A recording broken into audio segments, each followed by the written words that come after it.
Oi. Why don't you use your phone? Audio. To Record audio. Nah.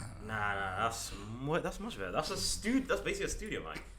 No, I was just trying to. Yeah. This guy, man. You see how unexcited he's like, what? Now I know how to get you talking.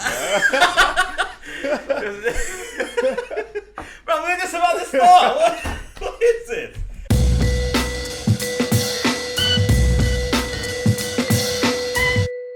Word, buddy, welcome back to Chat and Chill Podcast. My name is Firahs, Joe MK. and today we have a very, very special guest in the building.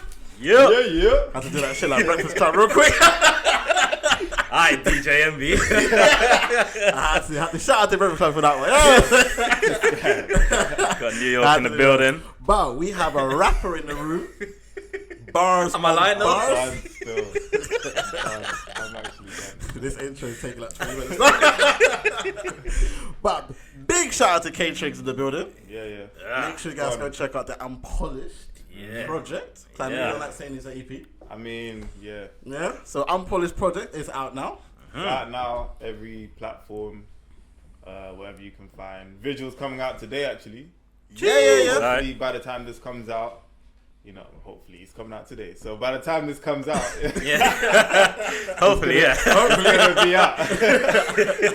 So yeah, man. I say before we go into that, you are a rapper. Yeah. So I say we start with why music?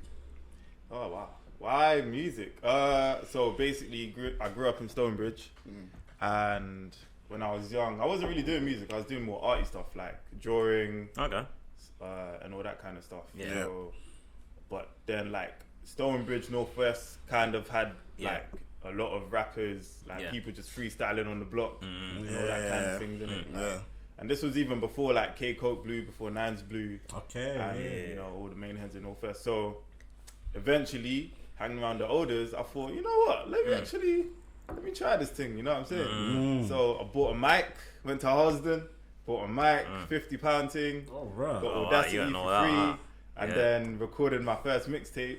Jeez, alright. Like, how many songs? Like 18 songs? Yeah, I was about to ask you how many songs there were. 18 songs, did my own cover. Yeah. And then that's when I found like I actually enjoyed it. So I thought, but it was still a hobby. It was still a hobby, but I thought this is something I can do. So and then like going into uni, I kind of took it a bit more serious. Because people are kind of like, gravitating towards the song. So and then it just became something. It just became a part of me. So do you take a lot of, obviously Keiko is like one of the biggest names from Stonebridge today. Obviously he was shouting it out a lot in his earlier days.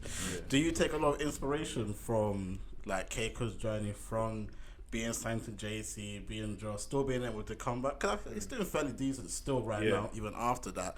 Do you take any inspiration from like his journey and how he done it and that kind of things? Or yeah, definitely, man. Because like he came from, can I swear on this? He came from like fucking like doing his thing on road to being noticed by BBC to being noticed by fucking Jay-Z in New York, like a whole another country, but like not just a whole another country, one of the biggest rappers in another country, like label. That's that freestyle that he did on was it BBC that did freestyle, right? Charlie Sloth. Was that BBC? No, was it? Yeah. You're looking at me like I know. It was BBC, and he spit a whole. I just know it was fire in the booth. It was a whole like 5-6 minute verse about a gun. But it was like he was shouting about a gun. It was hard. That shit was I might have to search that up. That blew up, and that's how Jay-Z basically heard of him. Okay, yeah, it was from that. So I rate him for that because I remember when like his tunes was just being passed around in Bridge, and like even like gigs as well. Like I remember how these rappers just their songs just been floating around, but like for them to be where they are right now, it's a big thing. Like because back in them days, it's like rappers are either spitting in an American accent, you know what I'm saying, or like they're doing a thing, but it would only go so far. It wouldn't, you know what I'm saying. So for him to get noticed and signed, that's a big thing, man. And I remember shout out to Cascade, he's from Bridge as well. I remember just being like, yo, fam, like if he can get recognized, like Stonebridge is small. Yeah, it's very small. It's small, fam. So if he can get recognized, it don't matter who you are. You just gotta be like working hard and be dedicated. So I rate that still. Yeah, that's dope. Obviously, going into your music as well. For people that wouldn't know who you are as an artist, how would you describe your music to them? Boy, my music is very experimental, but like I always tell people I can spit on anything. Like you can give me any kind of beat, give me orchestra, I'm jumping on that. You know, but obviously I like my neo souls, my trap, any kind of genre. But my music is more about my life. So for me, it's like so. For example, I released a project called Awakening. Yep. When was it? That was 2017, huh? Yeah, this guy knows. Come on, I gotta have the questions, bro. Here I try and share with you how to research. So 2017, I released Awakening. So I'll give you an example. 2017, I released Awakening. So prior to that, 2015, one of my boys died of cancer, and he was 20 years old. But this guy like never smoked. He never. I don't even know if he drank because I never saw him drinking. He was just a good guy. He used to go to church, whatever. Like just come play video games. That was it. And I remember he died of cancer, and I was just like, raw. Like it doesn't matter like what kind of life you're living. Like it could just hit you at any time. Yeah, that's true. That's true. I remember like after the funeral, I just told myself like I gotta make sure I make the most of the life that I'm living right now. You know. So. Them days, it was hard because I said to myself, right, I'm going to do this thing for Miguel. His name was Miguel. I'm going to do this thing for Miguel at the least. So I remember being jobless. And if anything, being jobless was probably the best time of my life because I just had freedom. No money, but freedom. And all I would do is just go to open mics, like every Monday, go on stage, spit a few bars, and eventually over time. Was that around the prayer when we used to go or now? I'm not even sure because I met you guys. We met in like 20. Coming towards the end of going because there was that specific mic, Smiley's. He might be if you're watching this, Smiley. You know, big ups to you because I would. Yo, fam, that guy, like he would have live band on the stage, like he just. Yeah. Funny, you know how I met him, I was just walking in Camden, and you know Camden's like the place for music. Walking in Camden, This is when I had the Goku hair and all that shit. Like, Goku hair? Yeah, fam, like, wow, I miss my dreads, I can't lie. So, walking around Camden, and then he just comes up to me and he's like, are you an artist? And I was like, raw, like, how do you know? So from there, anyway, big up Smiley. From there, I just used to go to that open mic every Monday. And I built my craft of being able to spit live with a band, on a beat, whatever. And that helped me like build up the fan base. So, long story short, they used to do a lot of like neo soul there. So that's how I got drawn into it more. And then eventually I made Awakening, which was like a reflection of what's going on in Stonebridge. Like I know there was a lot of stabbings going on at the time. Being jobless, trying to like find your purpose in life. Well, it was there. Like, go check it out. But it's like it's a lot of storytelling, a lot of conscious. Man. Like. Yeah. I'll put a link in the description so you can go check out the Awakening EP. If you're on Spotify and Apple or Anchor, I'll make sure to put it in the description. Thank you. I'll send him the link because he does a description for that. But check out Awakening EP. I actually want to talk about open mics a bit before we get on to Unpolished. Okay, cool. And I want to talk about the importance of open mic first of all, and whether you think it's good. I meet a lot of people with mixed opinions. So I meet the people that are like, fuck open mic. Like taking it as a route. Yeah, like no one gives a shit about you. You kind of just go on stage. More time you'll be, especially if you go to like a bar venue, people are really just pre-drinking and having a chat whilst you're doing your on stage doing your thing. So from somebody, obviously me and you have been going to a lot of, well not I haven't gone for recently, but obviously we've been to quite a few. What's your opinion on open mic, and do you feel like it needs a change, or do you think it's needs good? a change? Yeah, like something. I feel like the open mic scene needs better promotion, in my opinion. I feel like the way open mics is kind of set out, That's true. it's like you go to an open mic, but there's not enough people that care. I feel like we need these type of like venues or places to just have people that really give a shit. So I've actually I had a conversation with a club owner not long ago, and I was telling him, bro, why don't you like when a club is pretty empty, why don't you just have man them on stage at between 10 and 11:30? Get man them performing, hype up the crowd, do their music, and then go straight into the night out, like the whole club thing. Because then people coming in want to hear music. They're gonna be listening to your music, dancing and wherever. But when you go to an open mic, man just want to chill. Let's be real. You go there to chill. It might be at a bar. You're not really like gonna get up and dance. You're probably just with your 2-3 friends. Especially when I remember I went to an open mic in Clapham. That's where we used to go. That was one time. Remember the Clapham joint? Clapham. Yeah, Clapham. Oh yeah. I remember that one. It was like a bar. Yeah. Good old days. Most people didn't really. Good old days. What year are we talking? They actually stopped. It was like 2 years ago or something. We're probably the reason why they stopped doing hip hop. They don't do hip hop anymore. Is it? Yeah. Did you hype the crowd up that much? No. Then I enjoyed myself there. I enjoyed it. But one result was like, they don't do hip hop no more. That's like wrong. But that's surprising. I just felt like that venue preferred acoustic music. Yeah. Acoustic singers. Okay. And then it was a proper like I wouldn't use the term posh, but like the way people were acting was that they were like upper class, really weren't. But so the type of music, so they weren't trying to listen to like ratchet rappers jumping up and down the fucking club. Okay. I mean, I agree to an extent, but like for me at that time when I was making like a lot of old school hip hop, they kind of they liked you. Yeah, because I think if I did unpolished, then they would have been like, just another one. But because it's true though, because like that I can. It's the crowd. Like with that kind of the current sound has a stigma to it. And it's not for everyone. Whereas old school hip hop's been out since the 80s, 90s. So it's universal now. It's like reggae. It's universal. So when I was performing old school hip hop songs, like it's easy to catch people's ear. So I get what you're saying still. I mean, me and Razak was doing fucking White Rum. Wrong crowd. Wrong crowd. They're probably sitting there like, look at these guys. Foreign cars? White Jamaican? And I'm not even Jamaican. White rum? Why it's called White Rum? I would never understand. Well, what do they drink in Sweden? And what do they drink? Yeah. Copper bags. Okay, cool. We're a cider country, but when we drink. Oh, is cider actually that heavy down there?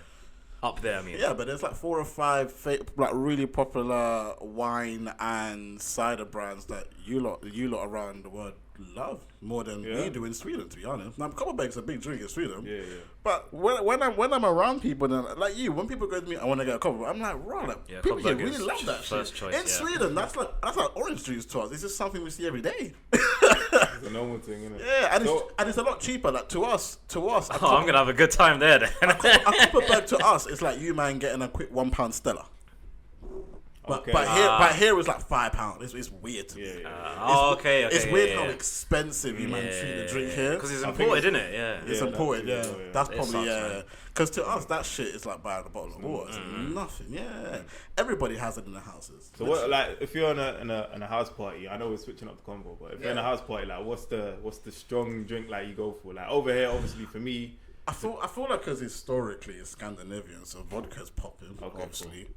I'll say vodka, vodka and whiskey. But in Sweden, they like expensive shit. They're not into cheap shit. So like them Japanese rums and shit. Yeah. So like things like Smirnoff isn't really popping in Sweden. But again, alcohol isn't as expensive as it is here.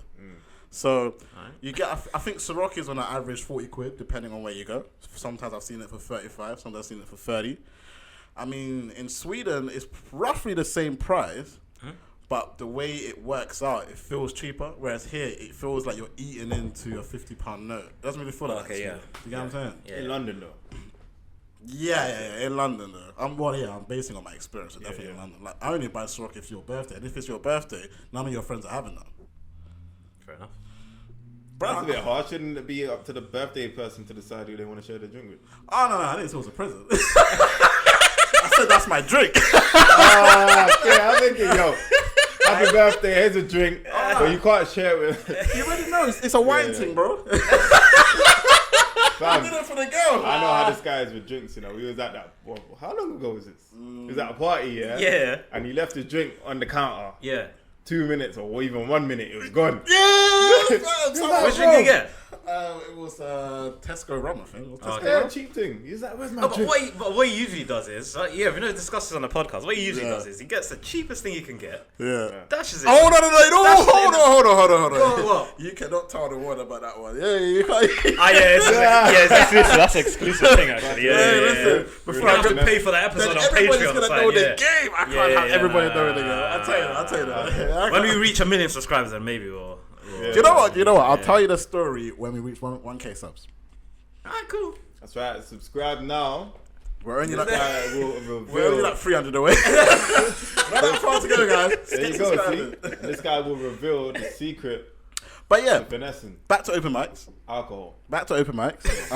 Just wanted to get your opinion on what you think on the open mics. So okay, open mics I think is the most important thing to an artist. Why? Okay. Because you're building your fan base naturally. You get to see the reaction in real time of whether it be bars, your melody, how you like move on the stage. You're seeing that in real time. You're seeing all of that in real time, and like they remember you more because they like. For example, if you speak to someone, if someone slides in your DM, and you have a good convo, it's that's it, right? Yeah. Whereas, and you're still curious about the person, maybe. Whereas if you meet them in person, you're a bit more gassed. Yeah, 100%. Yeah, all the time. All the time. And that's what it is with open. It's more intimate. You know what I'm saying? Obviously, if you go like once in a blue moon, you're not gonna see. You have to show your face regularly. If you're going like regularly every week, like my plan is, I was going every week, and I saw the change and I stopped because stupid jobs and all that kind of stuff. Life happened. But like if you're going every week, you're gonna see change. Like you're gonna build your fan base and you're gonna know it's a legit following because they've taken their time out to listen to you. They could have just gone to obviously there's some people that go to the bar and they make whole heap of noise and all that kind of stuff. Another thing, you know what I'm saying? Another thing is you never know who's watching. I remember I performed at one open mic, not to say she's anyone that I need to be in order to take me to the next level, but I saw forgot her name, but she's one of the actresses from EastEnders. Oh, in the Camden Bar. You don't know who she knows. London. If she likes you as well, she can put you into contact. Exactly. London's a small place. So I did a TV show on E4 that's coming out soon. Stay tuned for that shit. And one of the ladies there was a radio host she has her own show on BBC Radio 1. Played on my tree. She was feeling that shit. She was like, even with the music. Obviously, I did that. Nothing really happened. But the fact that she liked the music. Presented itself. Well, she was telling me that it's not actually up to her who plays the music anyway. They gave her the playlist. So it wasn't like she could have done much. But the fact that she took an interest, told me to send it, whatever she'd done with it, I don't really know. I didn't really ask. But the fact that she's repping you heavy in the office, like, yo, put on my guy, man. But the thing is that let's say I do well, at least I know, I can just be like, come on, I got to contact you. I can just hit and be like, listen, man. I'm a bit rated now. Can I come on the show? But I think we should go into Unpolished EP. I was gonna say even before, even after the open mic, it's good to have a balance of the open mic presence plus the online presence. Oh yeah. I was just gonna add that in because obviously this is the generation that we're living in now. Yeah. I still feel like it can be way better than what it is. I feel like I don't know. What, the open mic? I totally agree. There's something about open mics that I don't 100% like feel. That's why I don't really rush into it too tough. I mean, I've been to too many. Yeah. and talk to us, man. I still feel like I just feel like there's something missing. Man. Yeah, this guy. Just get straight to it. I just feel like there's something missing in terms of in the enjoyment of it. Like, I don't know. I just feel like on the performance end or the audience end. I feel like the whole event is just not as good. I've been to even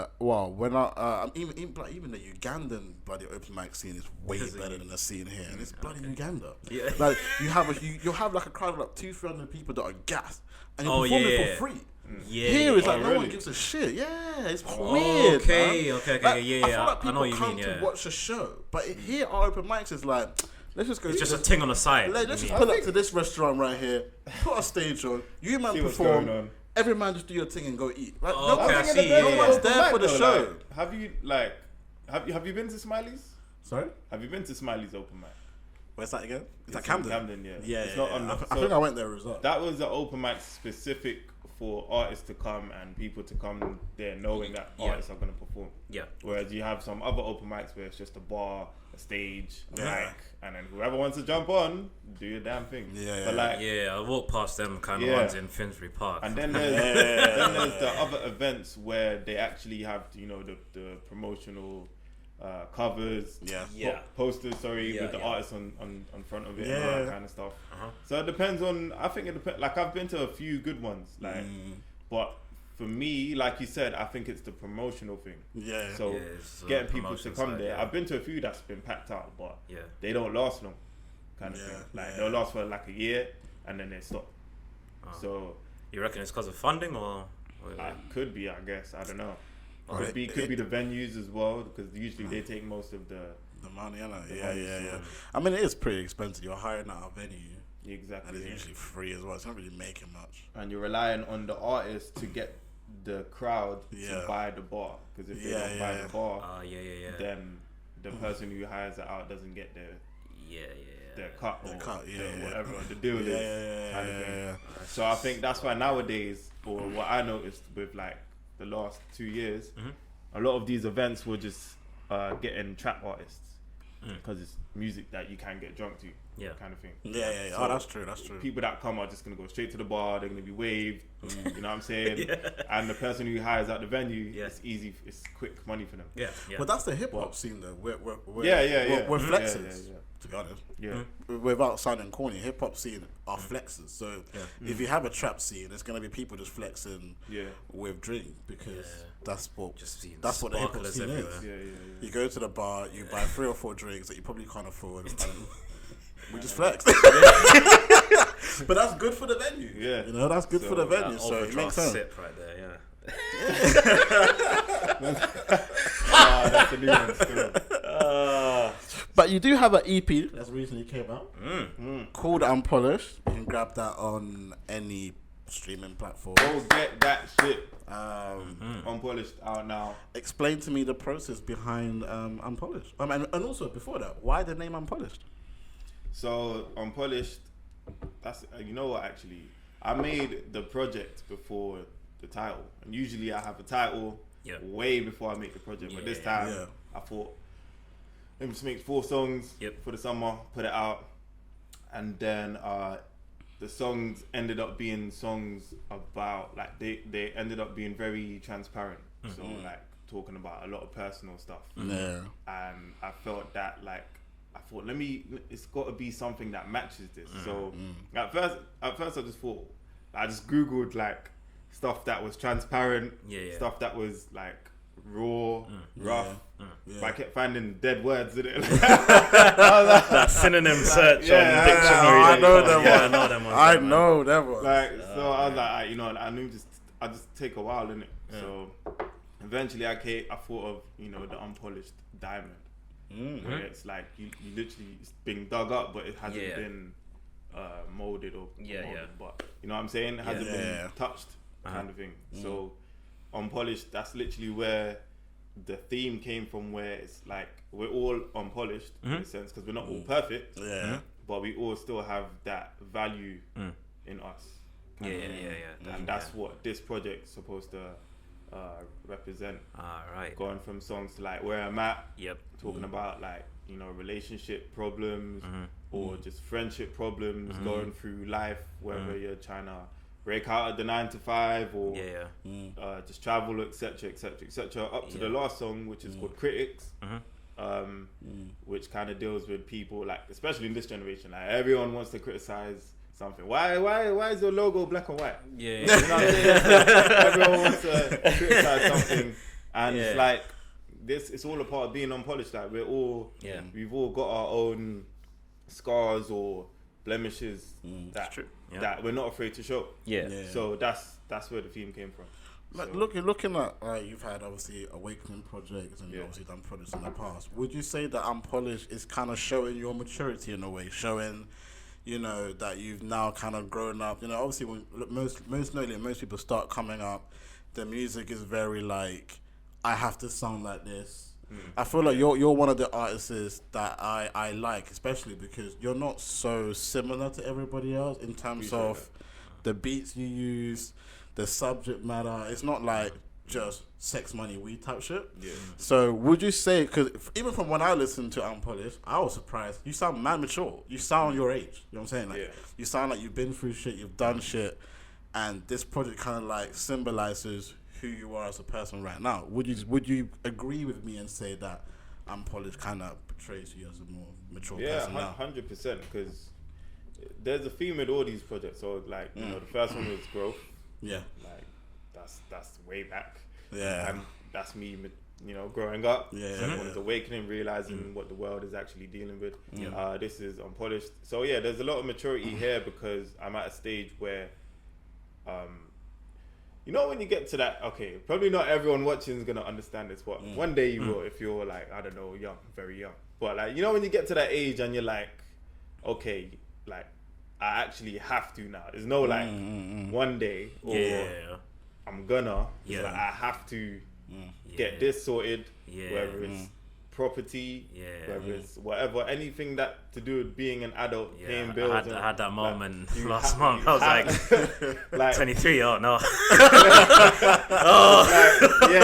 Like I have to, you know, do this, do whatever kind of it's all responsibility at the end of the day. So whatever responsibility you got, you have to do it, kind of thing. And in the music, I've definitely come to a stage where it's just like, because I've never been this open before, I can't lie.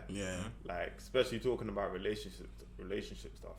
Never I've done that. Usually I'm just storytelling about a fictional character. But I'm definitely at a point now where I understand life more in depth and what kind of needs to be done, even though there are temptations. But I think it's more being open. You know, I'm not afraid to like just be myself. Whereas before, like you said, before it was like even when I did Awakening, the people were like, oh, why are you doing neo soul for? Like right now it's about trap music, it's not current, it's not this. And it's like, bro, like people are gonna hear it. Like if I'm gonna try to sound like a Skepta, people are gonna hear it. They're either gonna say you sound like Skepta, or they're gonna be like, oh, why is he trying to be something that he's not like artist? Whereas if I do my own thing and people hear it, they'll know like they can appreciate for what it is. And you know, people do listen to what's different. They might hate on it, but they take the time to listen. Like I say, first person over the hill catches all the bullets. So you know. When did you become this slogan? Didn't Jay-Z say You got the quotes out here. I ain't never seen this. This is like 7 episodes deep, and I ain't heard any of these quotes. Sipping on the red wine. Feel a little sophisticated. So, you know what I'm saying? That wine gassed you today, bro. Look at it with the pinky and that. I hear you, G. Hey, but anyways, make sure you guys do go and grab Unpolished EP, which is out now. He's got a music video coming out very soon, so make sure you check out. When it does come out, I will put a link in this video description. Again, if you're on Anchor and all the other streaming services, I'll give you the link. By the way, I edit my own videos, so that's why there's a lot of, you know, delays and stuff with the videos in terms of uploading. Interesting you say that. We're actually going to go into editing your own videos. To cast 6ix9ine.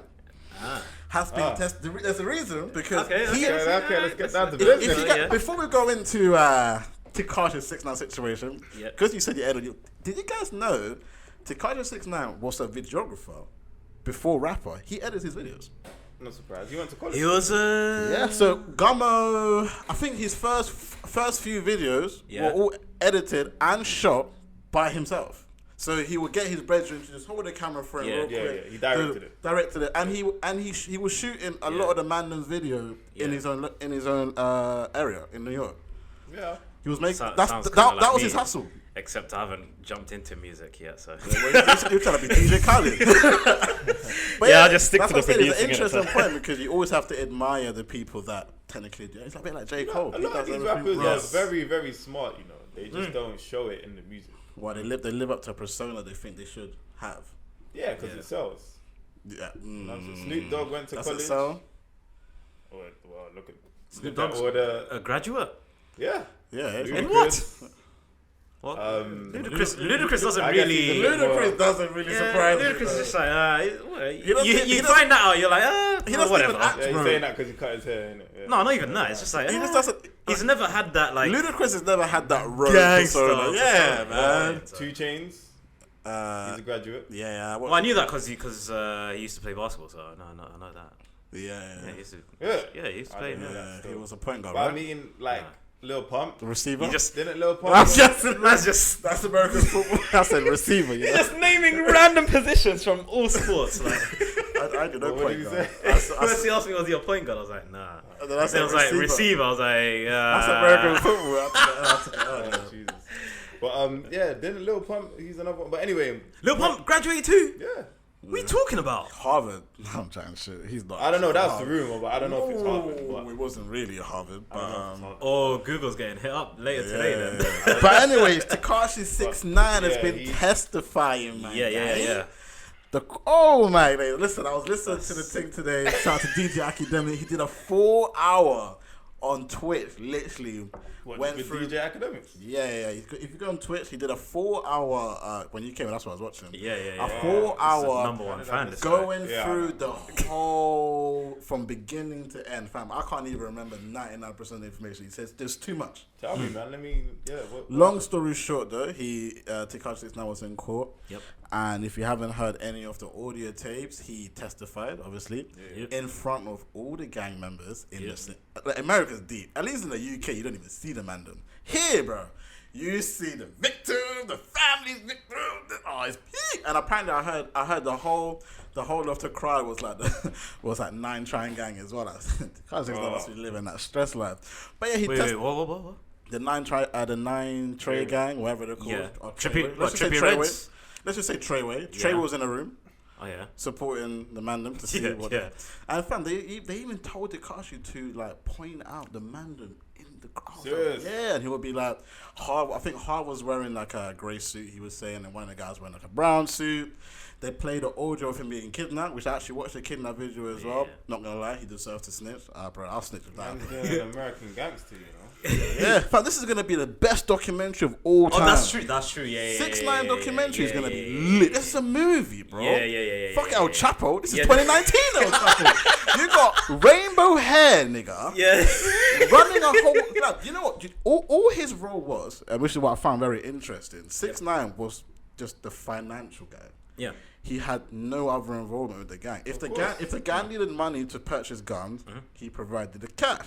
If they needed money to buy drugs, he provided the cash. Yeah. Like, as much as people was, because it's racketeering and moving like he was like the leader, he wasn't. He was the bank account. Yeah.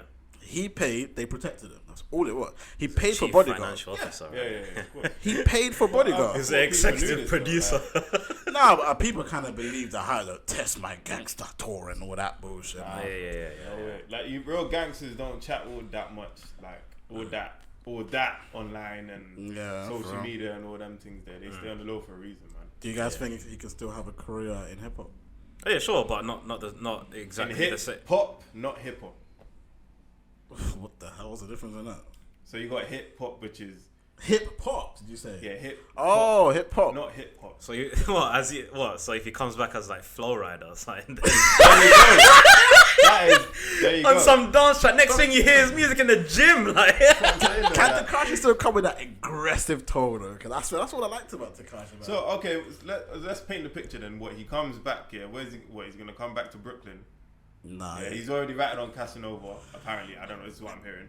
Yeah. From Brooklyn, yeah. Well, he didn't rat on him, but he had to. It's testifying, so he has to be honest about if he makes any sort of still lie. ratting though, isn't it? I mean, they asked him about the beef, and he told him that he paid the man in to get him. That's ratting, blood. But it's not ratting on Casanova. It's ratting on his team because he basically had to tell them why they went for Casanova. Yeah, and he told him he paid him. Okay. 30K to Shadi. It was 25K to Harv. Well, I'm just saying, like 55K, you know, just to hit. I don't know, man. Like that's quite cheap, actually. Yeah, but they're road mans, man. what for a hit? How much would you say? No, I think that's like normal market price. If I wanted you to murder someone, how much? Okay, not Me murder. personally, Yeah, I'm not taking no money to murder no one. good answer. You stupid. What You think I am? what do you think would be a good price? Not if you're gonna do it, but if somebody came to you and said, "Yo, bro, I need the money ASAP. Should I take this?" Okay, you're gonna say no, anyways. But you got me. What would be a good number? $1 million? Okay, so if I was in that whole thing, right, and it depends what profile this person is as well, because that's how that's how they usually price it. That's true. Yeah, that's true. You seem to know a lot. Yeah, I do. Hand on his chin. No, but actually, speaking of that, in the Philippines, my guy was talking about it, right? Yeah. Hitmen are very cheap down there. It's so crazy that some of them don't even have guns. Yeah. What they do is they would have like a shotgun shell. They'll put it in like a pipe. Yeah. So they just carry around the pipe. You won't suspect it, innit? So then you would walk near to whoever you have the hit on. All you'd have to do is get not a lighter, like a small rod that can fit inside the pipe. Yeah. Hit the back of the shell hard enough for the gunpowder to activate, and it's the same as if it was a shotgun. Swear down. Just leave the pipes there. No one knows anything. Yeah, that's crazy. It's crazy. Yeah. It's crazy. Talking of Tekashi 6ix9ine as well, Tory Lanez came out, not in defense, I saw it. kind of saying like, rah, he doesn't rate what he did, he wouldn't do that, but it doesn't mean that he doesn't like the person. You know what I mean? People go through what they go through. I think Tory in that time they were doing. They were close though. Yeah, they were close. He was hanging around Tory around about the time where he was laying low. So you know when people were out looking for Tekashi, he was with Tory and his people. So he was in Canada. Not hiding, but you can say it was hiding if you want to say that. But he was hanging around with Tory. That's what academics were saying literally today. So apparently he was with that camp for a certain period of time. That's how we met Young Thug. And then Tory and Young Thug jumped in the same track. They did a track together. So they became very close. 50 Cent also came out, and he said again, I kind of expected a different response from 50, but I'm surprised. He that you wouldn't talk to him? That's not what. See, that's what he said in one interview. Yeah. But when he found out the logistics, he was like, if someone slept with my baby mom and tried to kidnap me, I mean, I don't know. Some people might not be able to handle that. And he kept saying, Tekashi 6ix9ine ain't a street dude. He had street friends. Yeah. So I think 50 Cent probably would never co-sign him again, but he had sympathy for a guy that isn't real. What you went through. Yeah. I mean, sleeping with your baby. Shadi, his manager, slept with his baby mom, bro. I mean, I'm not surprised. Shit like that happens all the time. Bruh. I mean, I don't even know why she's getting away with it. I know, right? That's equal responsibility, man. She's sleeping with a guy that your husband is bankrolling. Like, you're what? But, talking of music, though, I know we gotta get into this grime shit. Do you think he can come back into the hip hop world? Me? Yeah. I think 80% of his fans, first of all, are white. Don't even give a fuck that he snitched. The people that give a fuck that he snitched are quote unquote gangsters in the industry. Yeah, the street. It's not the everyday listener. Yeah. And a good 55%, I'll say roughly 55 to maybe 70% of people on his Instagram only follow him for his antics anyway. They don't follow him for his tunes. To be honest. How do you think he's gonna roll though? Personally, he has to leave the location. That's what I want to know. I mean, That's a great Pop Smoke He would has to say. leave New York. He has to lower his tone. Lower your tone. Lower your hit. What's that? Pop Smoke. Yeah. Welcome to the party. But I think he'll have to move. He got to move to somewhere that in some white end like hills or some shit. I don't know where all these people run around, but he's got to move somewhere where it's quiet, other side of America, or maybe even just move to Spain or something. I don't know. But the thing is, he can't be talking about no blicky. No. He's got to be singing that Spanish shit. That's what I'm saying. That's why I said hip hop. Holla at Jennifer Lopez, Becky G, Camila Cabello. Doing that reggaeton thing. He can speak supposed Spanish. To be spitting about the mamacitas and that, man. I mean, he can still do aggressive music. He just can't. He just can't have that. Can he really though? Yeah, but he can't have that road. He can't have road. How lyrics. can he do that though? Fam, 6ix9ine is aggressive. Yeah. You can't just tell me 6ix9ine's gonna come out and start rapping like he's Skepta. No, he'll have that like Fifi flow, innit? But the content will have to be different. Yeah. But his delivery will always be 6ix9ine. Yeah. It's not gonna be. Boy, no, but remember Fifi. Then again, if DMX could do it about God.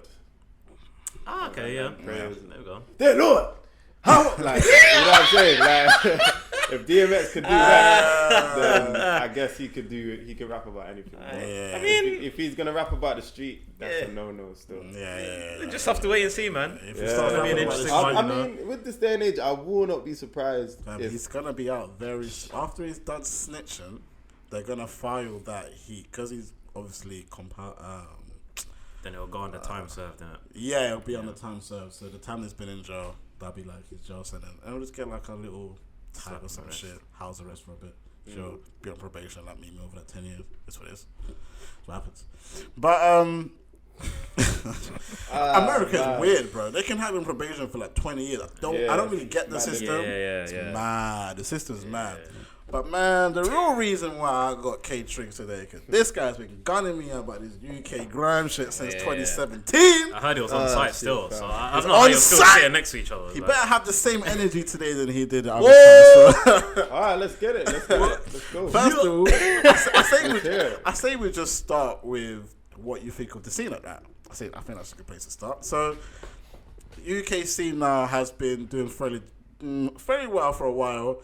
I feel like it's quieted down a tiny bit. I feel like the kind of the Afro swing really blew up in 2017, late 2016, and then Stormzy kind of blew up a bit around that period as well. Then you had Section Boy, you have Dave now. You kind of I feel like he's kind of cemented this place now. I feel like people like Section Boys know it to be seen. I know they had a lot of problems with the name. I think the Smoke Boys now or something like that, which is very unfortunate. Again, though, I have sympathy for them, but again, like I always say, bro, know your business. How's your manager owning your name, bro? That makes no sense. The manager was making all the money, and he was paying them.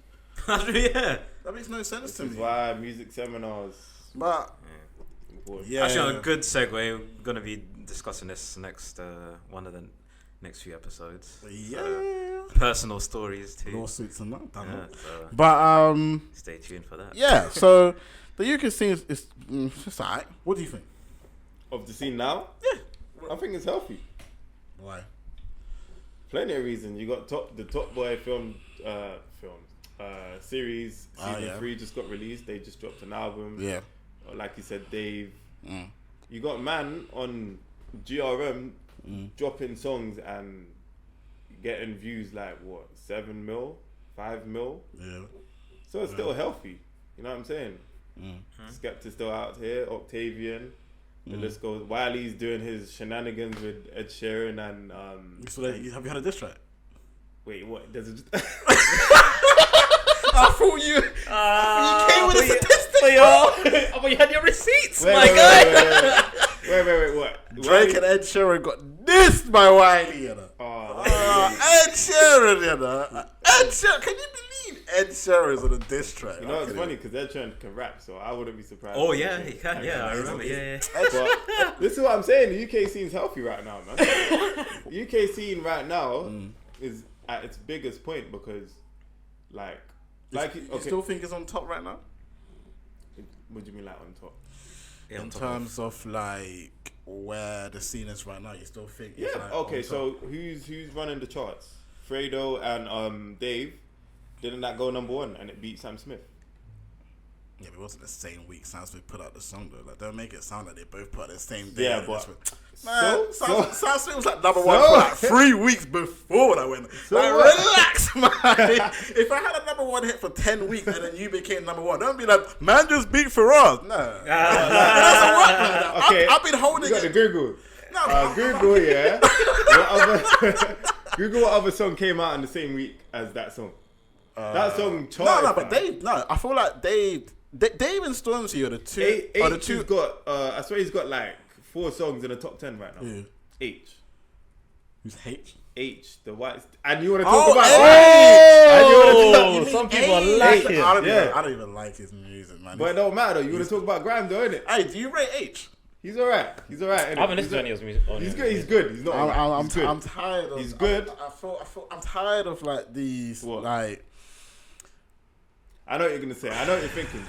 I'm For not, me, I'm not even thinking because of that. Because I'm not. Nah, but like for me, okay. So for me, when it comes to rating UK rappers, because I grew up listening to US hip hop. Yep. My bar is always gonna be as high as the Biggies, Yeah. the J's, Yeah. Eminems. Yeah. So I'm always. I don't care. Like for me, I don't think you have to separate the two. Like people like to say, oh, you can't compare UK rapper to da da da. But for me, it's like the levels.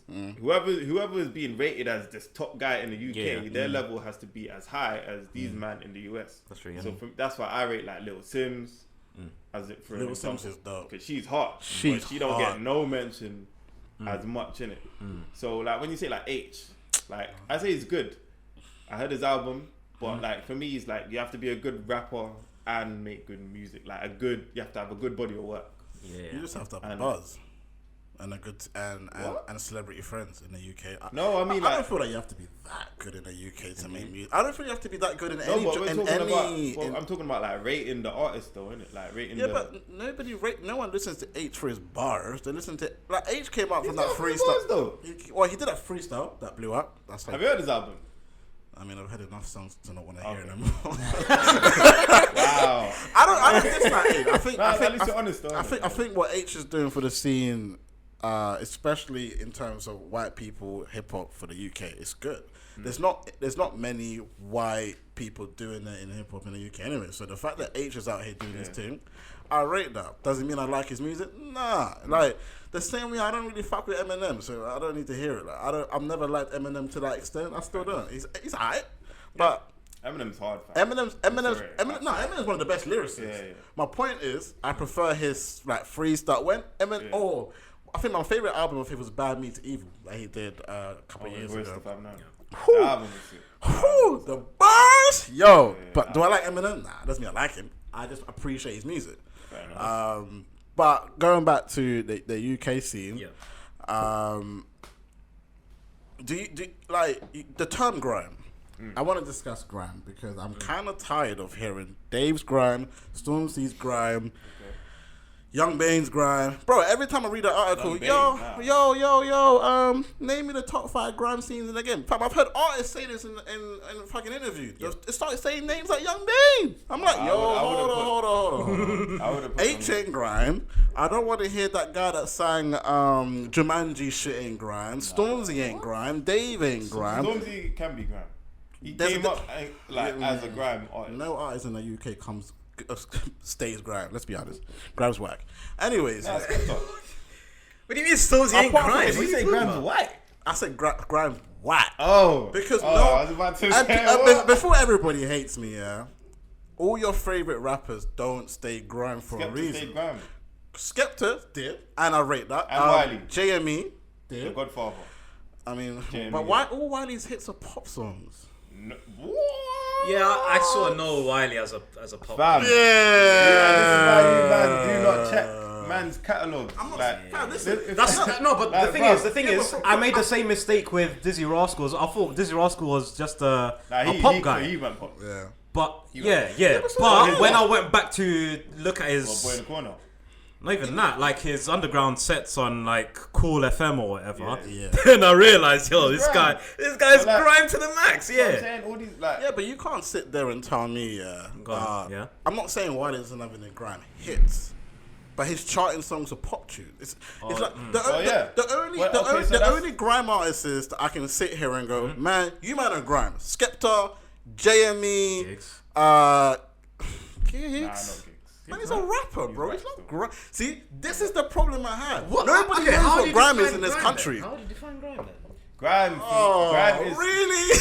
Listen, I'm a recent grime head, innit? I'm happy. I wouldn't even call myself a grime head. See, like, a lot of people just think grime is the fast tempo thing. No, a lot of people just think any you can have dubstep, UK rapper is a is fast grime. tempo. Yeah. Trap is a fast tempo. Yeah.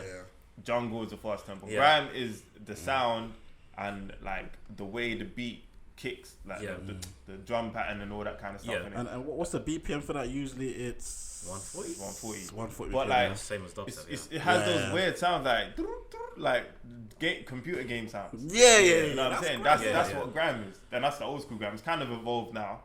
It's kind of got its, and then it's kind of evolved into drill.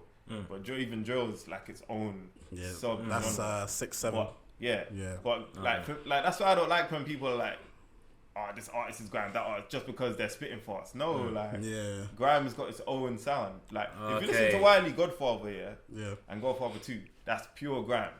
Number one, it's hard. Oh, it's like that drum and bass. No, not drum. Nah.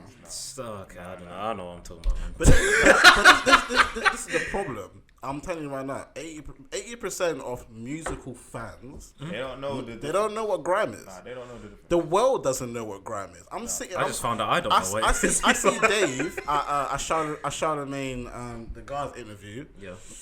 And the whole time they're talking about grime, I'm sitting there like, why is Dave even allowing this question? Like, you're not grime. Like, just David's been on grime. Talk about. Yeah, but see, this is the problem. Everybody says they've done grime. Yeah, cool, but that's not what we know you for now. You're under. It's like if I did house music. But like, if my underground scene was house. Yeah. And then now I'm popping. I'm a rapper. You can't just be like Sharif is a house artist because I used to do it, or I might jump on it once every 8 years. It's like Krypton, right? They're predominantly rap right now. You would say they're rap artists, yeah? Back in the day, there was grime. But when they, there really wasn't. But they jumped on a couple of grime tunes. Okay. They did a few grime tunes. But what are they called? Grime artists. They're not called rap artists. No, they're not. Called grime artists. Who, Krypton Conan? They're called grime. Listen, go to any, no, I'm not saying we call them grime. Yeah. I'm saying the category that people put. People think this is grime. For me, Krypton Conan. The problem Listen, when I dash my things in iTunes, I just put all of it as grime in it. Drill, grime. But this is why America is so simple. Hip hop, rap. No, it's hip hop, trap. No, I don't know. But I'm saying like. No, they put it all in the umbrella. Yeah, it's like all in one thing. But we kind of like. We don't even separate shit. We just make you're UK, you rap, you're grime. No, you don't. What are you talking about? That's how I feel. Nah. No, but that's the thing. You are gonna disagree because you know it. Maybe in your circles. I guess, the difference between you, I'm an artist, you know it. Yeah. But to someone like Joe, what are you trying to say? No, I'm not trying to party. But you would just assume most UK rappers are grime. I just dash everything in my grime on iTunes. So. But that's my issue. Though. The UK scene doesn't. It doesn't like. It's what I'm looking for. They don't make the audience feel like they're part of it, because if the audience knew their artist, they would know what it is. It's not like when I feel like different between America and here. In America, they are more, not all of them, but I feel like the fans feel more involved. They know exactly what it is. They understand the music. They understand the genre. They get it. Here, we're still having a conversation in 2019. What is grime? Can you believe that this is a conversation? Hip hop's been around more longer. Grime's been around for so long. I should be able to go, your grime, your rap, but how old is the genre grime? Your Afro swing. But since like early 2000s. Yeah, that's still quite new compared to hip hop. But it's new worldwide. I don't feel like it's new in this. That's a good point. No, hip hop's been around. Garage though. When gangster rap came out. What about garage? Garage was still late 90s though. No, but I'm saying I feel like grime and garage. Well, garage. I feel like garage is like. Grime is It's basically garage, but a bit Yeah, but that's where grime came from. Pretty much, Yeah, it came from garage. Yeah. I mean, grime is very new, but I just feel like so it's still going through its grime pains, isn't it? I feel like the musicians need to be more clear on their genre. That's all I'm saying. I feel like why does a musician need to be boxed into one genre? They don't have to be. You can be any genre you want. So I don't think it's good to be versatile. It's good to be versatile, but I can't be watching Americans thinking Stormzy's grime or Krypton Conan is grime. Like it's tiring that the UK scene hasn't been able to make their genres their own. Well, I guess the name grime has evolved into just encompassing the British sound. Then no, but grime is just a British rapper. Like any British rapper. Yeah, that's what I'm saying. Like everybody is grime. Think it's a British rapper. Yesterday, there's a YouTuber called Fuzu2, everybody knows him. He literally said, if I want more Stormzy music, what do I search on Instagram Live? What did everyone say? Grime. I see him playing 6ix9ine, Young Bane on his live. I'm like, Young Bane pops up as grime on Google. Are you crazy, bro? Young Bane. He's singing on the beat. I think, yeah. Young Bane popped up. Like, can you believe I'm watching this guy searching grime? I see Young Bane. Why is the UK so not clueless? But why haven't we grime is a very good genre. Let's be real. It's unique. Yeah. Not many people do it. I think the sound is very good. Canada's catching on. Yeah. There's a Canadian grime scene. There's even a fucking Korean grime scene. Sorry, Japanese. Australia. Grime is lit. Australia, really? Yeah. Oh, grime is lit. I don't personally listen to grime, but grime is lit. You know what it is? Okay, I've got a question. You were waiting to say that. The way you said it, I was like, you know what it is? You know what it is? Why do you think grime is whack? Because nobody knows what it is. Really? Is that your reason? What are you talking about? So wait. If no one knew what hip hop was, you'd say hip hop is whack. No, but that's the problem though. If no one, you didn't even let me finish my point, man. God damn. I don't clip this though. Don't clip this. This is getting clipped. No. Are you hearing this? Yeah, but my point is, okay, like I was saying, grime as a genre is lit, but why do I think it's whack? Because it doesn't stick to it. It doesn't stick. No one can tell me what grime is. Why? If I go to the white lady down the street, what's grime? She's gonna tell me, oh yes, Stormzy. Yeah, but that's because it's an underground thing. That's like even talking about. That's your answer. That's a very good point though. Because even the house man them. Yeah, but everyone knows what garage is. No, what? Everyone knows what garage is. Everyone knows what rap is. Not really. No. Everyone knows what hip hop is. Everyone knows what garage is. No. Let's not go that. Let's not get ahead of ourselves. Most older, maybe not the younger generation, but like our age group and above, we know what garage is. Don't try and gas me. No, because most white kids still listen to garage today.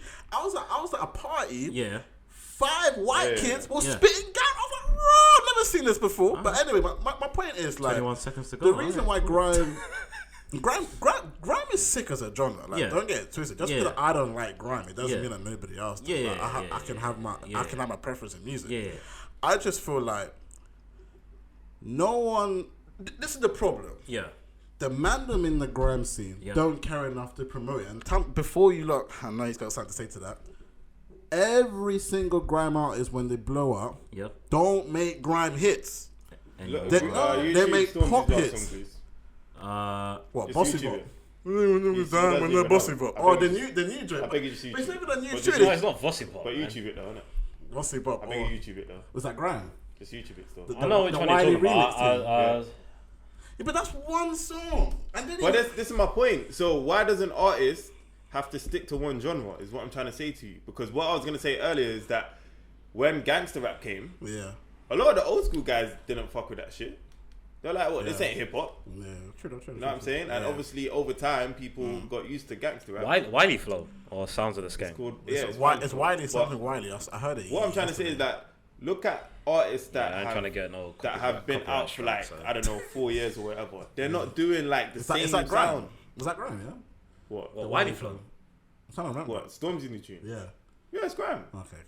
I might need to hear it again, but I heard it I only heard a 1 minute snip on Twitter. I didn't like it, so I didn't listen to it. But what I'm trying to say is that an artist is an artist. They're not gonna stick to one type of sound. Yeah, but it's not sticking to one. So you're basically saying why are there no hits that's grime? Yeah. Why are there no grime hits? Listen. That's what you're There's saying. so many people that come up grime, great musicians, bro. Yeah. You can throw Chip's name in there. Me personally, I think he's one of the best lyricists with Wretch Free to up there. But Wretch ain't grime though. Well, they probably tried to, but it ain't received on a wide scale, innit? So it's not really their fault. If they. Yeah, but I feel like they're not trying. Here's my reason. I feel like what happened. People get to a level. Listen, if you're popular in the UK and you're doing grime. Yeah. People get to a stage where they go, I can't do grime in America though. I have to make a rap song. You want to know why? Because it hasn't evolved. Well, they don't like the accent. I was listening to... No. The sound hasn't evolved. No, I was listening to... drill has evolved in the space of I don't know, 3 years. Yeah, but drill is... now we have Pop Smoke. I don't know how that's going to change things now. I don't know. Oh, because they basically stole the UK drill sound, didn't they? Yeah. But he sounds more like a French trap artist, though. And Pop Smoke. Do you know what's crazy about Pop Smoke? If you've listened to French trap, and the thing with grime is that my problem with grime from back in the day is that you had a bunch of artists spitting nonsense on the beat. It's true though. Remember the Nokia beat? Everyone's got hard on that shit. You had your hard artists like Kano, the usual Skeptors, Wiley, etc. But then there's a whole it's just like trap music now. But the only difference with trap music, like in America, is that it's being sold, whereas over here, it's worldwide. Exactly, but over here is when grime first first started, there was a whole heap of artists spitting nonsense on the beat. when the beat sounded hard, and then that's where it kind of died, and then it came back again. But it's it didn't have, I don't know, it just didn't have that spitting past dyslexia. I just feel like somebody, because obviously I wasn't born here and shit, so that's why my musical taste a lot different. Missed out on the he's a Tweety Swift bunny, man. I just feel like when I look at from the outside looking in, from somebody who's not really from here, and I listen to people like you and other people that I know that love the UK scene, I feel like I don't know about love. I feel like you guys champion the American shit more than you do the people here, anyways. Because it hits. Yeah. There's only a few artists for me over here. This is my problem though. This is the reason why things like grime aren't getting that same push. We're out here crying for Chris Brown to get allowed back into the UK. We're flying to Amsterdam to watch Rihanna. We're doing all this shit for the other shit, but we're trying to. But we can still complain about our own shit not getting the recognition it deserves. But we're not even giving it the push it needs. That's sounds like you're describing female sports too. Yeah, but it's just what it is though. You touch a nerve there, boy. I'm just saying it how it is. It's true though. It's true. I'm just saying it how it is. But that's just how I feel. I wasn't born. You don't think we're giving it a push? No, I do not. Because we've been pushing it, but if all your favorite rappers has to change genre to be accepted on a wider scale, that's a huge problem. As a UK, we should be able to. We should be able to push the promotional side of it. I just feel like we as musical fans need to appreciate grime just a little bit more. I don't even listen to grime, but I look at how we push music in this country, right? Yeah. The Afro swing scene, the way we push that shit, magical. Man, them are getting 30, 40 million views, bro. Yeah. You can be Rams, yeah. Nobody 1 week. Barking comes out. We're pushing that shit. We push that sound. Yeah. Like we didn't just watch somebody go to Africa, steal a bit of their lingo, and sing on a beat. And that's and we pushed it like it was our own. But we're not pushing our own. Where the fuck's grime, bro? But listen to what you just said. You just type in grime, you find Young B. Why are we not pushing? We have our own thing. Why? Okay, think about it though. What kind of music do you like? What kind of music do you like? What's your favorite genre? Yeah, you like Afro beats or? Yeah, I mean I listen to everything, but if I was to pick a genre, straight Taylor Swift. This guy. My favorite genre. It wouldn't even be Afrobeat. It'll probably be I like house and drum and bass.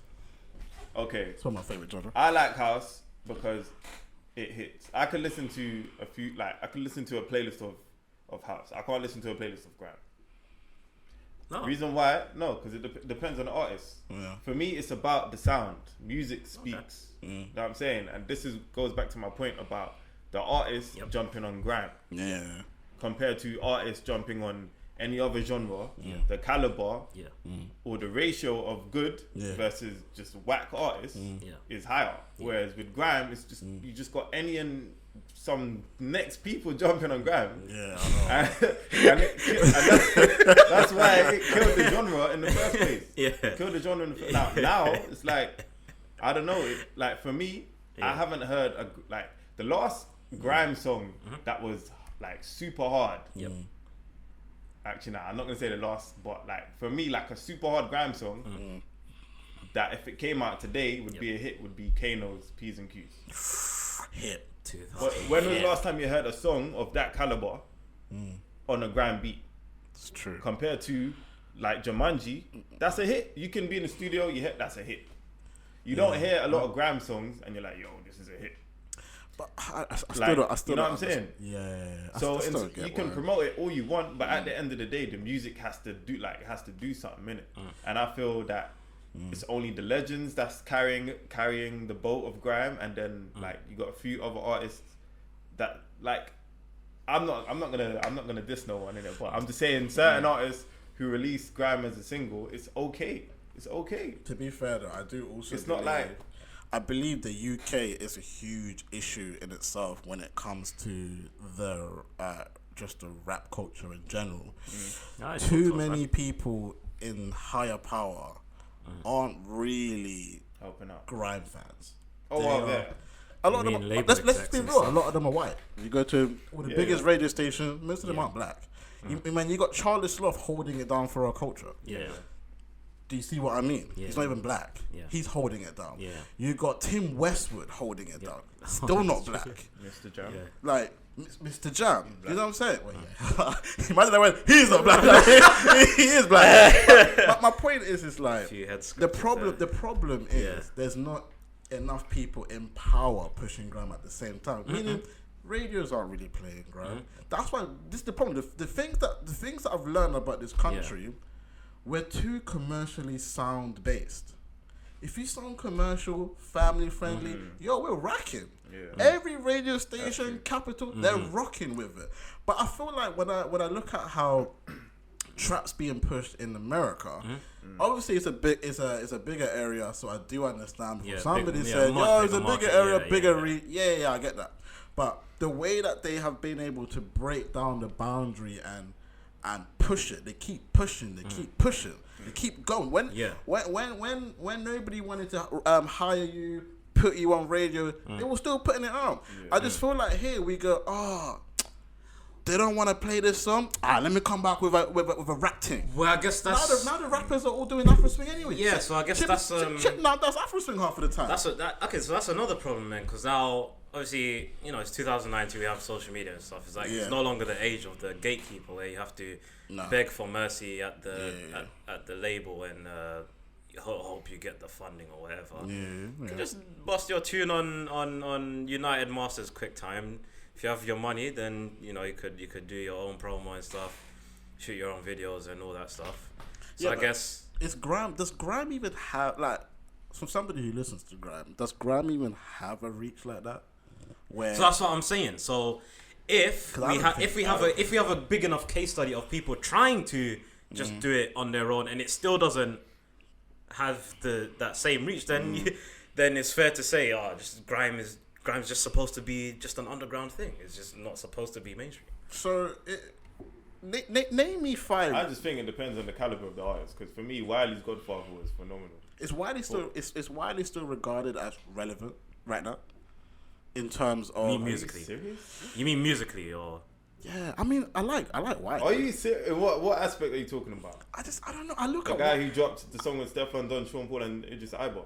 Or the guy that's... that's been making up noise on social media with Drake and Ed. Which one are you talking about? This is my problem. Like, anyone can drop music. I look at Wiley, and I look at somebody who's already. See, this is how you blocked you on Twitter. Already. You blocked him? Yeah. What did you do? What did you say? I don't remember. He doesn't even remember what he did. I was like 14 You're years old. chatting about Grime again. I was like, like, you know I was 14. I probably just added him and said some bullshit. But no, on the level, yeah. Go on. I feel like I look at Wiley, yeah, who cemented this place within the culture. Yeah. And even if you look at people like it's like a Nicki Minaj effect. I feel like I'm watching that guy trying too hard to say, yeah, I'm still a legend. Yeah, I can still drop hits. But the difference between, I feel like with the UK, we would never use the term, he's irrelevant. Like, I remember I did a video on YouTube and I went, P Money was having beef. I can't remember who it was. And I was like, man, P Money is irrelevant. You even gives a fuck about him. Yeah. Who cares about P Money? Bro, I had Bear Man hit me up. About to come after you, bro. P Money's relevant. He's relevant. I was like, okay, cool. Name me his last 10 hits in the last 2 years. 0. Let's stop talking about P Money. Like, P what? Hey, you're a funny guy, man. When you say hit, what exactly do you mean by hit? Do you mean just charting, or do you mean something that everyone is banging? You don't have to chart to be a hit. Obviously, charting means you have a super hit. Yeah. But you don't have to chart. Let's just be honest. Like this country is not big enough to just always be on the chart. It's just not. It's too small.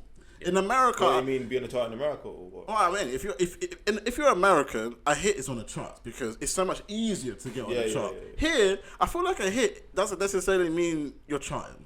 Because it's not enough. It's not a big enough fan base for you to chart in this country. Depends on the artist. No offense. Yeah, it does. Yeah. But I mean, like, I feel like it's a fair assessment. So rather than me saying, "Raw, man, them aren't charting," there's not many rappers that chart anyway. So there's no point me because that used to be my criteria. 2-3 years ago, my criteria was you man them charting though. You ain't even in the top 100. I ain't seen your CD and HMV. After doing my Google research, I didn't see your CD in Woolworths, bro. Did you say Woolworth? Hey, remember that used to be a thing? 2 packs of hybrids for £1. That shit was lit. I didn't see you in the CD section in Tesco, man. What's this, bro? Woolworths was the shit back in the day, bro. It was, man. It was. Yeah. Wait, what? The hell, stealing bear shit. Oh. I wasn't hearing something. I was hearing things. Straight after school, straight to Woolworths, man. What are we getting today, man? Pick a mix. Nah, toys, anything, bro. What? They didn't have the security tag thing? Nah. Game Boy games. You just take out the box, put it in your... you must have been hitting it early then, bro. I don't know about all that. We also have to touch on the fact that we have one of the deadest Chelsea fans in the game. And No. Wait. We ain't done with Grime yet. I thought we was done. Nah. Alright, cool. So we ain't done with Grime. So yeah. I want to know your like. Wait, who? Obviously, like you categorize different artists with like, if like basically when's the last, if they're relevant or when's the last so it's all about that. Okay, they had a hit, etc. So who to you is relevant? Is relevant right now in the UK scene? Oh, in the UK Doesn't scene. even have to be Grime. Not many. Stormzy's relevant. Dave is very relevant. But you just said he wasn't Grime. Huh? You just said he wasn't Grime. Nah, just any. Okay. In the UK scene. So you wouldn't say why? Skepta is... Nah. Seriously? Nah. What's the reason? Sorry. Wiley to me is what I would say... Wiley should be what Jay-Z is. Just an old head. That's a reach. No, but by that I mean he should be having a successful label right now. Man, what does he even do? I'm surprised that I'm surprised the godfather of Grime isn't the godfather of the industry yet. Like, come on. Like, business-wise, yes. Yeah. Okay. Yeah. Wiley. We don't need a Wiley hit. Let's just be honest. Like, I feel like this country needs to stop. This country. You're sorry because you blocked you. No. But it's. I would say the same thing about like Jammer and that. Like, it's not like I'm searching for a hit from Jammer. Jammer is sick, by the way. Yeah. But like, Jammer's different. They're here. I feel like they're here to. They should. I mean, I don't know what Jammer's doing. I haven't checked him out like that. But I feel like. These are like the legends of the game. Yeah. They should have something in place business. What? It's like Jay-Z. No one's searching for a Jay-Z hit. But when Jay-Z jumps in the tune, you're like, yeah. But no one cares. Jay-Z doesn't even care if he chops. No one cares. That's Wiley. No one cares if Wiley. Nobody cares if Wiley chops. Why is there money in Grime, though? For that to he's a godfather of Grime. Yeah, but if he's basically saying if Wiley was in Jay-Z's position, then Grime would be a bigger thing. Fam, Wiley is the godfather. Like, I feel like I'm saying this word 2 minutes. He's the godfather of Grime. He's the king of Grime. He's I don't know if he started. People tell me he started Grime. I always get told he started Grime. If that's the case, my man should be at the forefront. He should have like a label here, shit going on, bringing up the youth. Doesn't have to necessarily be just Grime, but he should be the forefront of the scene. Instead, he's dropping house tunes. Anyway, so basically, wow. Okay. I remember one time I was flicking through the TV. It was like 3 years ago. I see a house tune. I see Wiley's name on it, and I'm like, yo. Oh, what was that song? Rolex, right? Rolex. To sum up the UK scene, I think back in the day when with the birth of Grime and that, there wasn't enough artists that were trying. Well, I don't know if they were trying, but that got into the business and manipulated it to their advantage, kind of like a Jay-Z, a Diddy, a Dre. Well, the only person who do that is Boy Better still a thing, BBK. Well, yeah, Boy Better no, but they're independent. Boy Better no, so they're still doing like they still got. It's still harder. I feel like Skepta is the only one that's understood the difference between I don't need to stay relevant. Because Skepta is relevant in some form, but he's not reliant on music.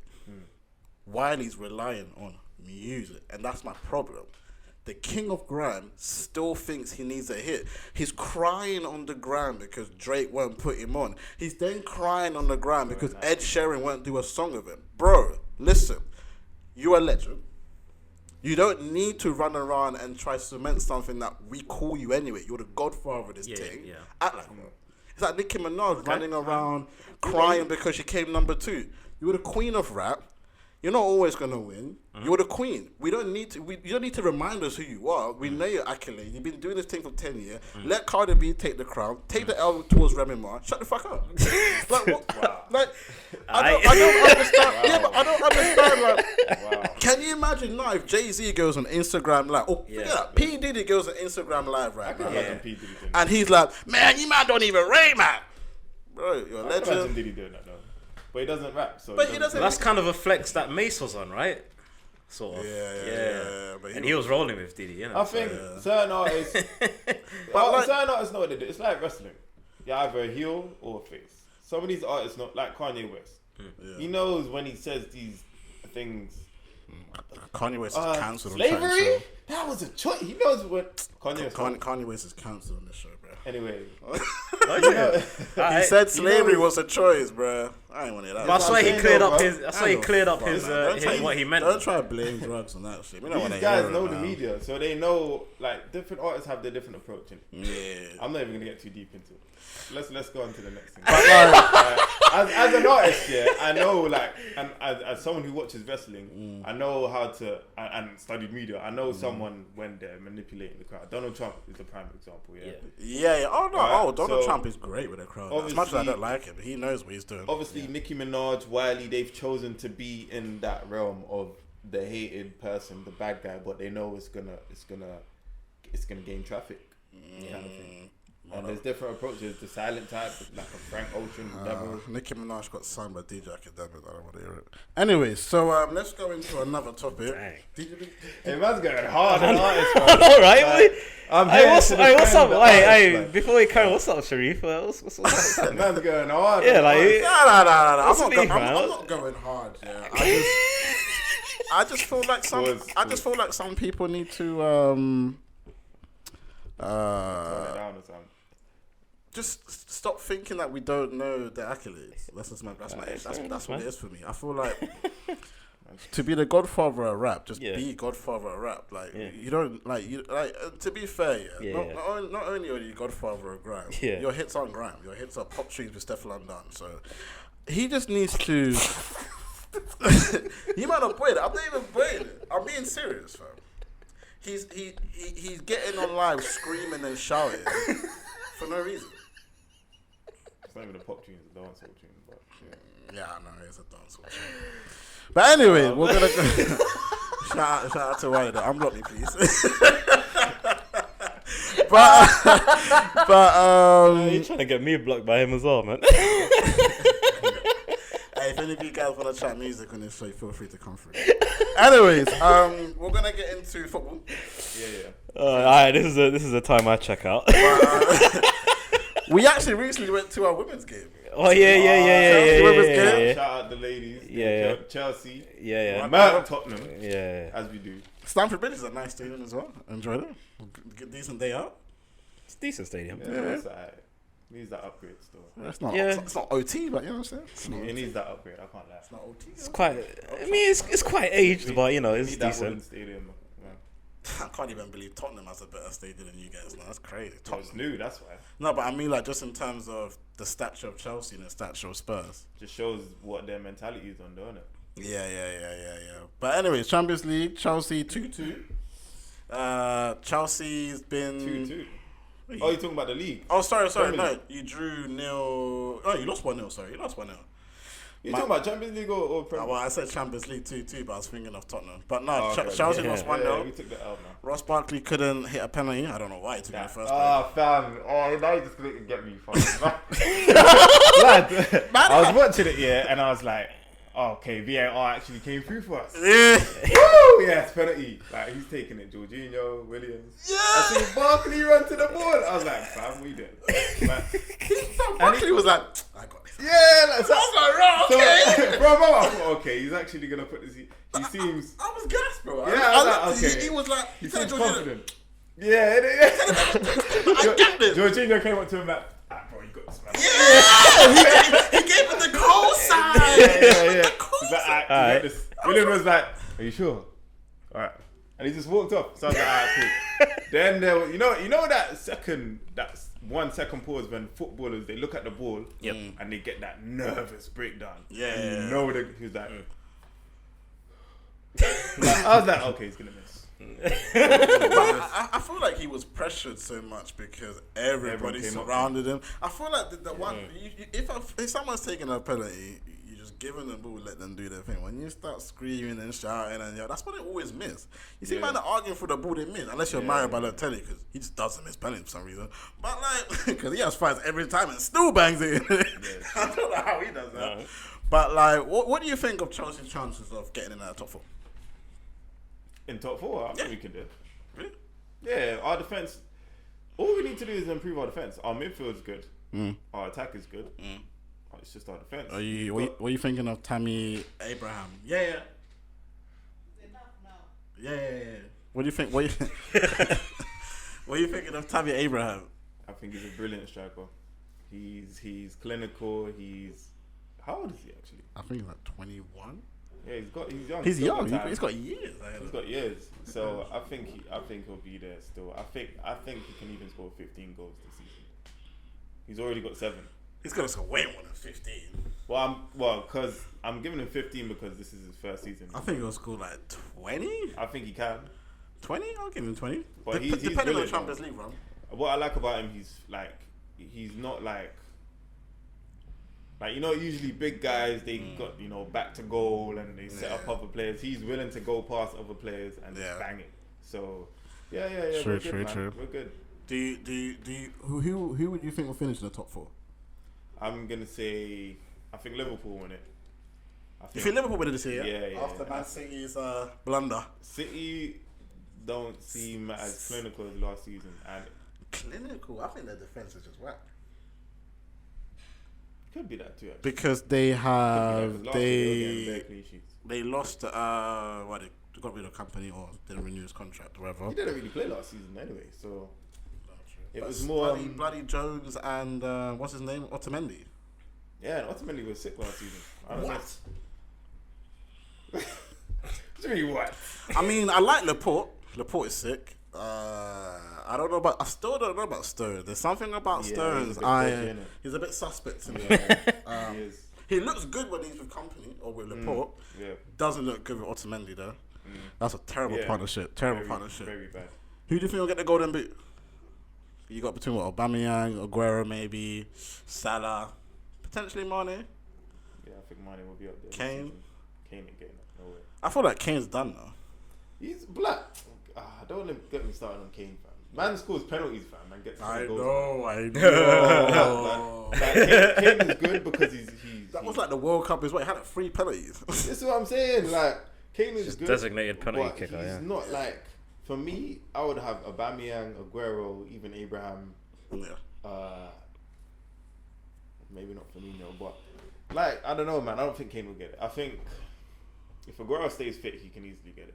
Aguero. Yeah. Aguero, do you know what's funny? Aguero's always injured for almost like 15 games every season. Still ends up being at the top. Yeah. Who got it last season? Wasn't it? Aubameyang, innit? Yeah. Joint. No, it was joint. Aubameyang and Salah, wasn't it? It was shared between Aubameyang and Salah. Aubameyang might get it then. Nah. No? Nah, not this season. You don't think so? Nah. Oh, right. You know why not?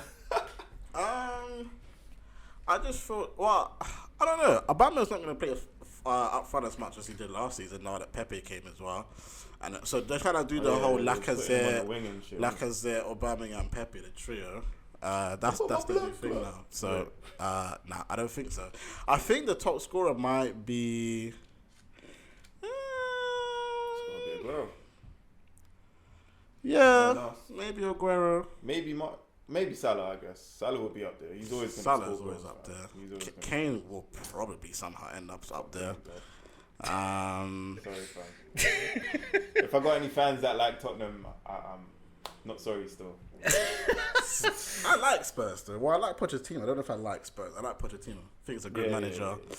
Yeah. I mean, Tottenham's got a good team in it, but Tottenham's problem is they're not like. Well, first of all, they're bottle jobs.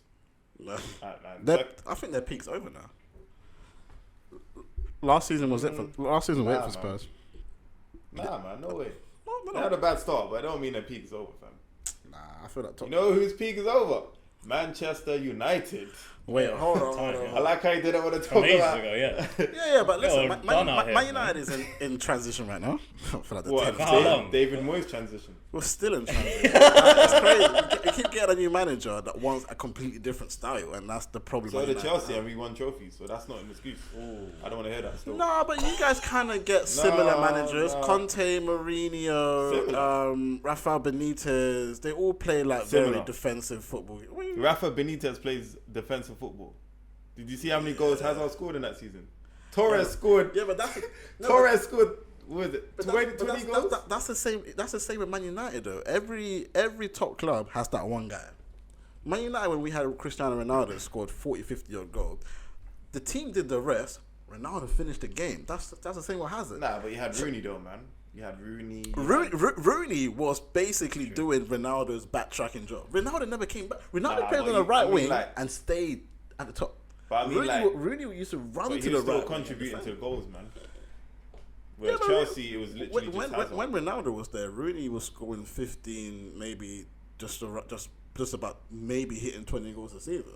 That's a lot, man. Tevez was scoring more goals. Yeah, that's how good. See, that's how good United was. That's come on, fam. Berbatov on the bench. He always brings up that season. He won the Champions League, man. It was a good season. Yeah, Man United right now. We won't finish top 4. Need to stop playing Pogba and holding mid and put him and attacking. They need to bring back Van Nistelrooy, really. That's all they need to do. I said Van Nistelrooy. Or they could bring out Ibrahimovic. He's better than all your strikers right now, fam. Oh, he is. That's embarrassing. He is. He's a very good striker. Very good striker. You man just keep getting penalties, fam. Like, and we keep missing them anyways. But it just shows there's something wrong there. Like, it's your mid. And who is in your midfield? Right now we're playing McTominay, Pogba. What Pogba? No, McTominay. Okay. What do you mean? It's alright, you know. Yeah, he's young, man. Give him his time. He's young. He's the young Matic, I guess. I don't know what to go. That Daniel, what's his name? James or whatever? He's hard, bro. He's doing bits. He scored a couple of goals now. I think it's what? He scored 3. More goals than Pepe. More goals than any of Chelsea's midfielders. Nah, not Mason Mount. Don't try. He scored more goals than Mason Mount, though. Mason Mount scored 3. What are you talking about? Yeah. How many has Daniel James scored? You just said 2. No, I don't. You just said a couple goals. Yeah, but okay, couple is 2. Yeah, I get it. But I didn't say 2. Yeah. Alright, cool. Well, anyway, who's your top? I didn't say my top 4, did I? I said Liverpool, obviously City. See, from there it's hard. So I don't know. Tottenham is a bit. I think Arsenal might finish 3rd. Nah. And Chelsea 4th. After watching Arsenal, Or Chelsea 3rd and then Arsenal 4th. I would say City, Liverpool. That's cemented. It doesn't matter whether it's 1 or 2. You think City's gonna? Oh, okay. It doesn't matter. One of the 2 will be there. I would say Chelsea will scrape 4th. I think 4th would be. I think 4th would be a battle between. I'm gonna put Spurs 3rd, by the way. So I think the 4th. Seriously? Yeah, I just think the problem that Chelsea, Arsenal, and United have is very significant. Arsenal's defense is whack. Chelsea's defense is whack. Man United are just confused. Like Man United, like Solskjaer's trying this whole like young thing right now, which is cool. But we don't have good enough play. It's not like Chelsea. Chelsea actually have good young players that are ready to play. We have Greenwood, Chongi, Gomez. No one's seen them play, but fucking under 21. So they're not ready. We're just throwing them. What Ole Gunnar Solskjaer is just throwing them in there, hoping that these men are gonna do bit. At least we've seen you man play. We saw Mason Mount at Derby. We saw time at Abraham at Aston Villa doing bits. You get what I'm saying? We've seen Zuma. Obviously, Zuma's having a bit of blunders, but we've seen Zuma play. These young men are ready. They're not just coming out of the U system and straight forward. Man United are hoping that they're good. Throwing them into the deep end. Chelsea know they're good. And you have a manager in Lampard who is very respected by the players and by the club. So he'll get the time. I believe he'll get the 2-3 years to bring Chelsea to the level. He kind of pissed me off in the Champions League though. Why is he not bringing Captain America on, fam? Who the fuck do you call Captain America? What do you think, bro? Only American player in our squad. Oh, Pulisic. Yeah. I don't think he rates him like that. But like, what? You gonna put on Pedro? He did. He did. He brought on Pedro. Like, man like Pedro, who... I mean, Pulisic should play more now because Mason Mount's off injured. Oh yeah, that's a blow to us. Yeah. Imagine we're saying Mason Mount into blow, like... Jesus. The downfall of Chelsea. But that's not even a downfall because he's a very good player. I think. Yeah, he's I a know, very good but player. compared to before, it would be like, oh, Michael Ballack. Ballack. Oh, Ballack's injured. Oh, Joker's injured. Yeah. Like, but yeah, fam. But no, I think Chelsea will. I think Chelsea was the only way. I think Chelsea won't get top 4 is if they can't beat any of the top 6. Because the way you got manhandled by United, which I remember I wasn't You even got confident. Liverpool next, so we'll see from there. United. Nah, Chelsea. Yeah. I don't think you're winning that one, so that's Gucci. But we played good against them in the Super Cup, and they played their full squad, so you still lost though. By penalties. So like, it's not like we got back. Like Man United can't. Yeah, but that's basically like a pre-season. Come on, man. Don't give that. So it's what the 4-0 loss is pre-season then, if you're gonna say that. That wasn't pre-season. That was the beginning of the season. What do you mean? That's the first game of the season. And the Super Cup was after. You man should be ready. But the Super Cup was after. Yeah, but no one cares about the Super Cup. What? You know what? Yeah, I'm happy this is all on camera. You know. What is the Super Cup? It's basically where the winner of the Champions League play the winner of the Europa League to basically enter the fair? Club World Cup. The top 2. Europa is lower than Champions though. Yeah, but it's How's the that top fair? 2. The top 2 Hence why the Champions League team always wins. the top 2 clubs in Okay, Europe fair enough. basically play each other. Yeah, and it's not even the top 2 teams in Europe. It's just the winner It's of the the top Europa League and a top European team.